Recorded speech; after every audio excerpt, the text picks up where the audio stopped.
Hi everyone, and welcome to my channel. Today I will show you free and easy way to make Canva element into coloring. If you're creating kids activity books, worksheets, or printables, this trick will save you tons of time. I'll show you how to transform Canva element into a perfect coloring outline using the adjust settings. First, head over to Canva homepage and select a blank page. I'll use Storybook template. Go to the Elements tab and search for any graphic you like. Choose a simple or cartoon-style illustration with black outline for best results.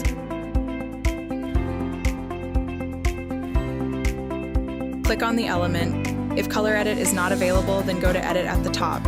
Scroll down to Effects and change Duo Tone to Custom. Then scroll up and find Adjust panel. Change brightness, highlights, whites, and blacks all the way to 100. You can always play around the Adjust setting until you get a clean black and white outline look.